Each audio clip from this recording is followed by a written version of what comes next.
for Sarita's wedding, so it's been fucking nappy for fucking. It's a month. It's a month past due. That shit gonna be flocking for the wedding though. Bow bow. It's gonna be naked. You know what I'm saying? Hold on, I need to get these buttons down. That's the one I was supposed to do. Okay, there we go. You ready? Let's do it. Yeah. We in this thing.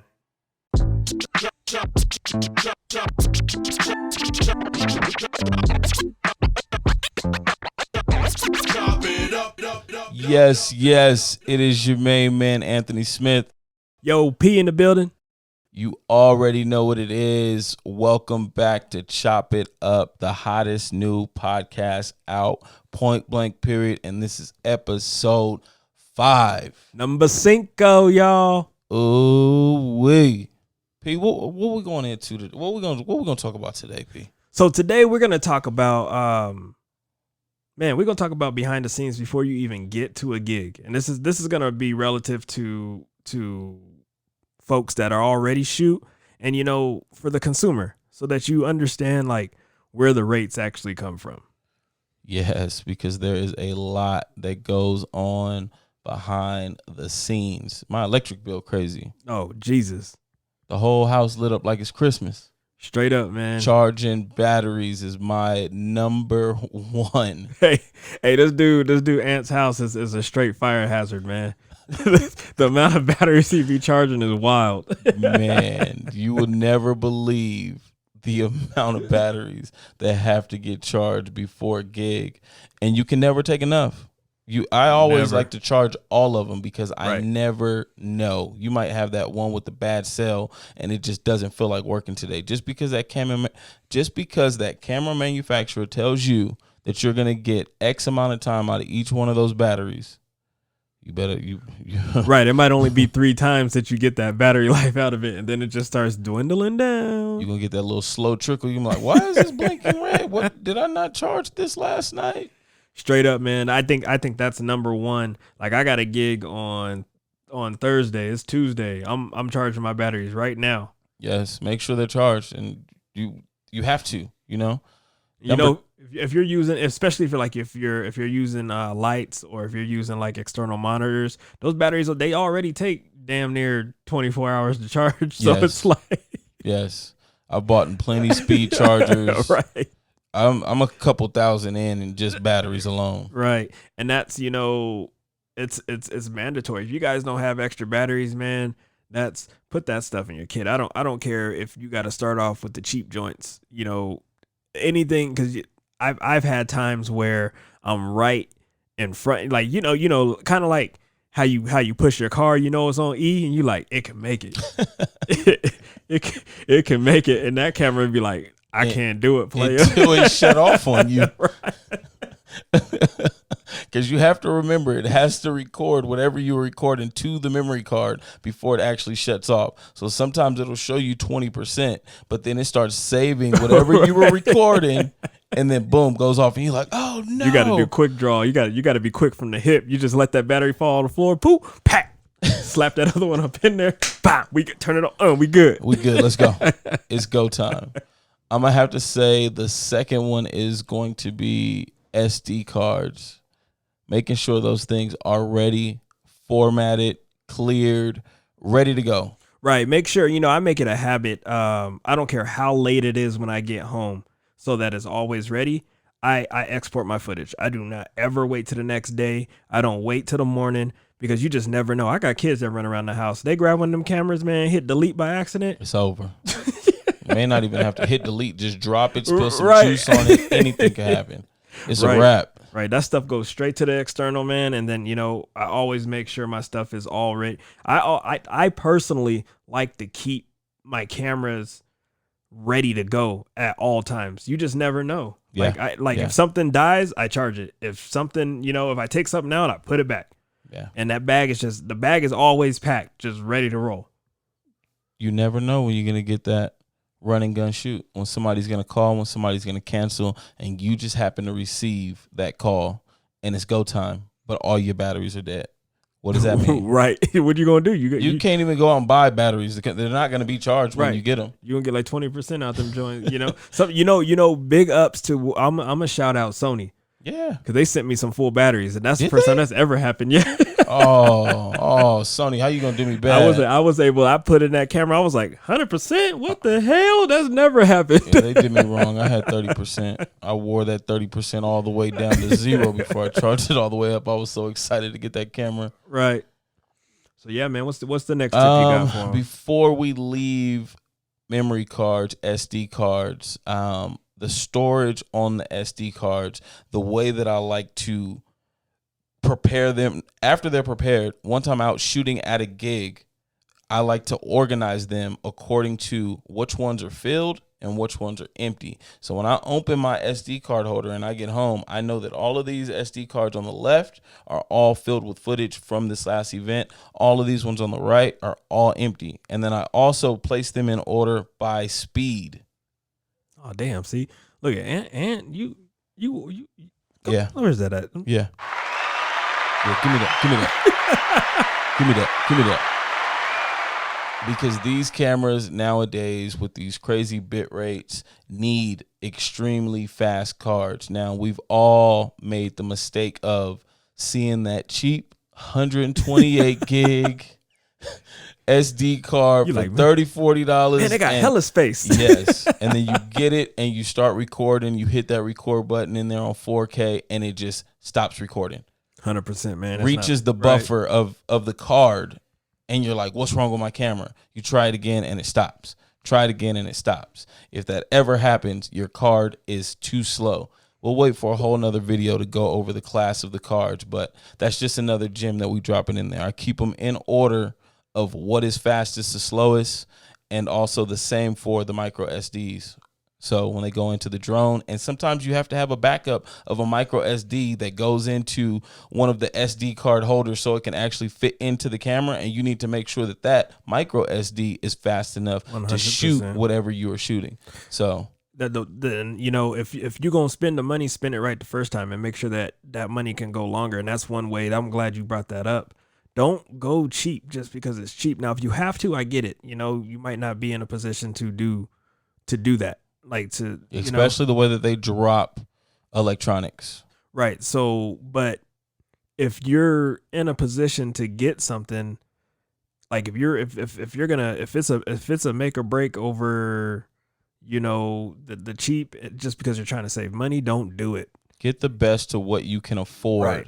Even if it takes saving a couple weeks. If you're not going to lose out shooting that next gig without that equipment, you don't need it. Go do that gig with the equipment that you have, and whatever it was that you had on that list, go and purchase that afterwards. 100%, man. 100%. Next up, my favorite, the camera bag, baby boy. I got a closet full of them. This dude, I think Ant got at least like 12 different camera bags. Hey. For all different sizes, all different shapes, for all different kinds of gigs. And there's no perfect camera bag, and that's only because all gigs are going to change. You can have something that works for a while, and then you just get hit over the head with something new, and you're like, oh, man, I need that 70 to 200, but it's not going to fit. Right. And that's why I say, man, like, I know plenty of people that like they buy those bundles and they get rid of that over the shoulder bag. No, you better keep that joint. Like you never know. Like I use that thing for my drone now. Yes, but like it's hard for me to give bags away. Right, I keep have them all. So many, but it's hard. Like when I meet someone and I feel like, man, I could give up one of these bags, and then I just think I'm like, oh, I could need it for this. I could need it for that. And they just end up in the closet. Eventually, I do hand a couple out, but make sure you get a modular bag. You want to know how I know that my bag collecting thing got real? How was that? I got a backpack for Christmas. Hey, that's almost like getting that was the best gift ever.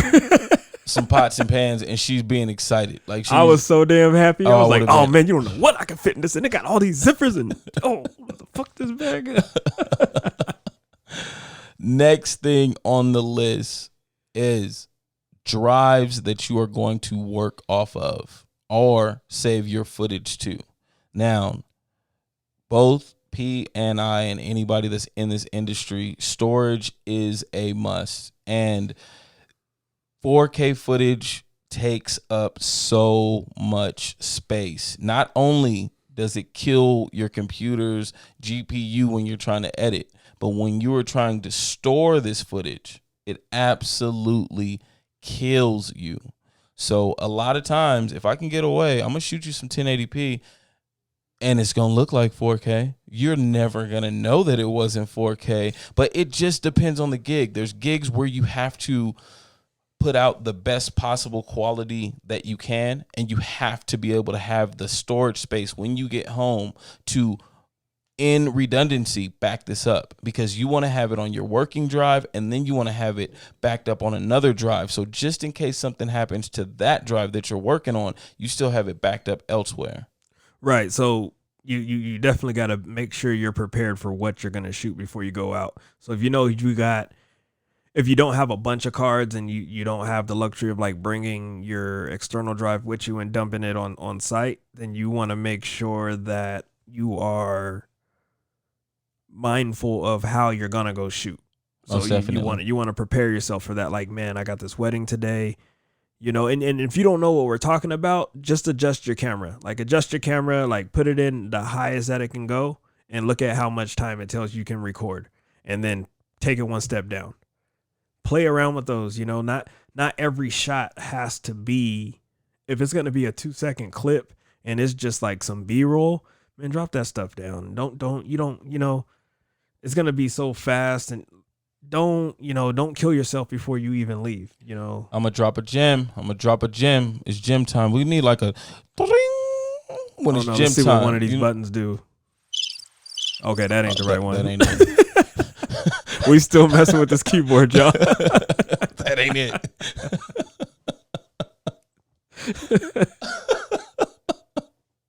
We gonna get it right, y'all. All right. So a lot of gigs are going to want you to keep the footage. It's almost like they're expecting you to have every single clip that you shot at their event forever.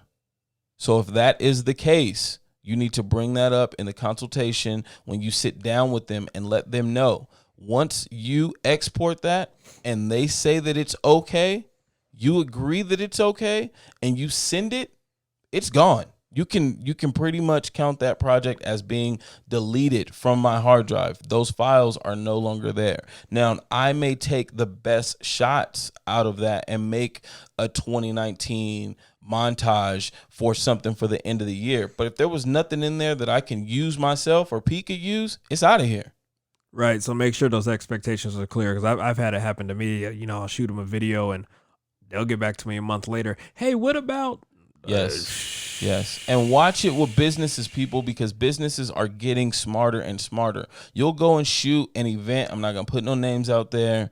And they'll ask you for the video and then also all of the footage. Now, what their plan is they're going to take all of those clips on top of the stuff that you just produced and gave them and try and recreate another video and another video from the same clips. So watch it. And if you do give it to them, make sure you charge them for that. That is extra.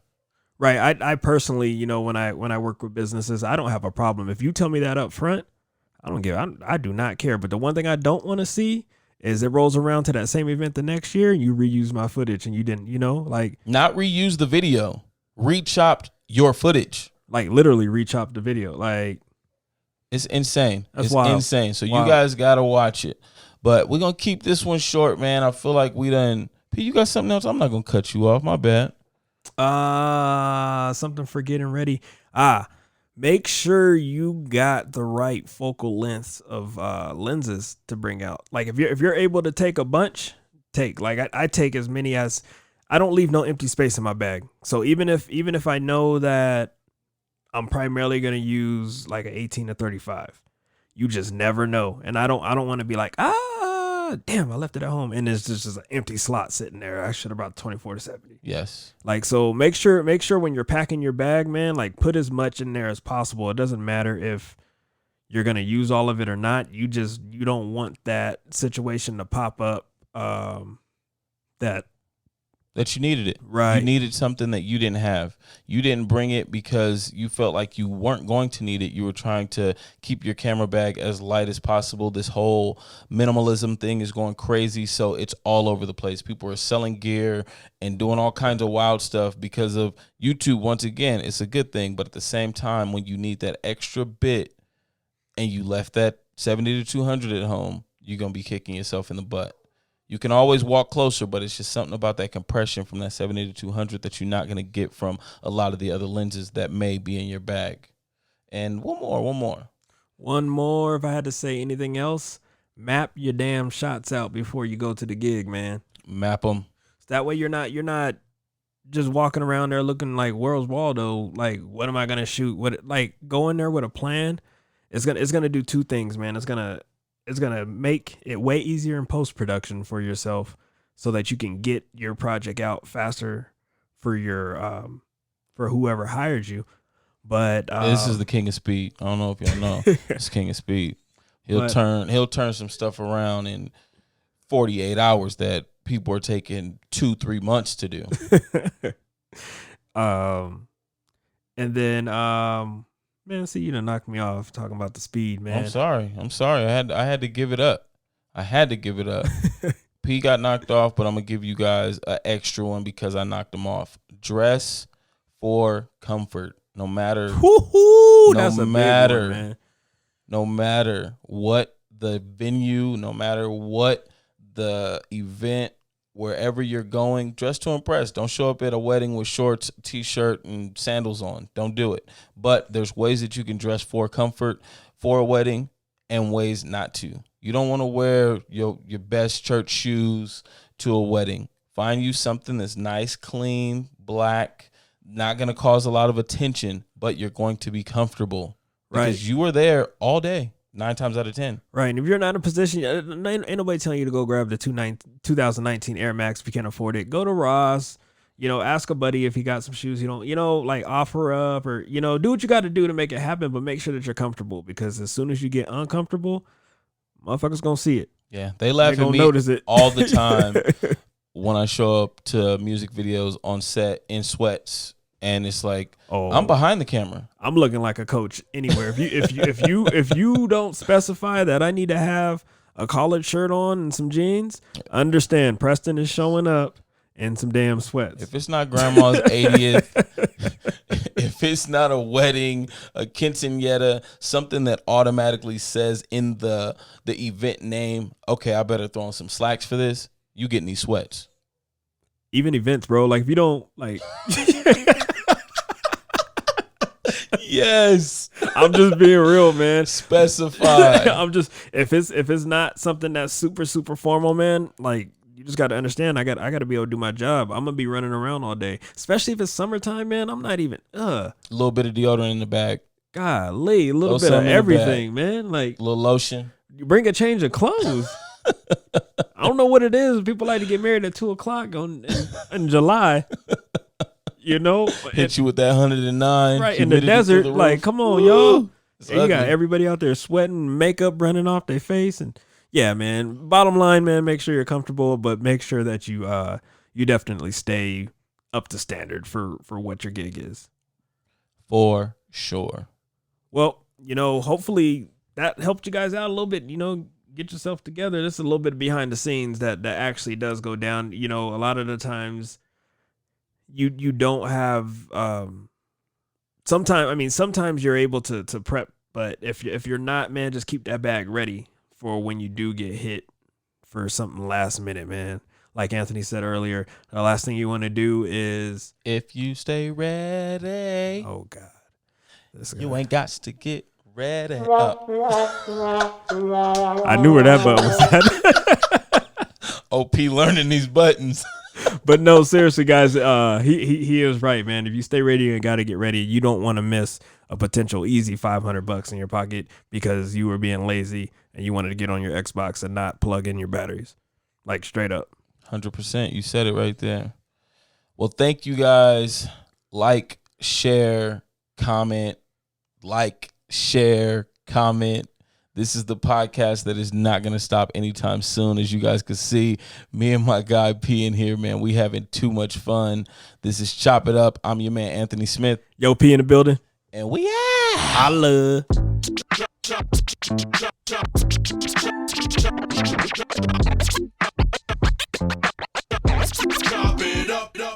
Hey, you gotta stop singing, man. We getting good. Damn. Marking these motherfuckers. Marking these episodes, bro.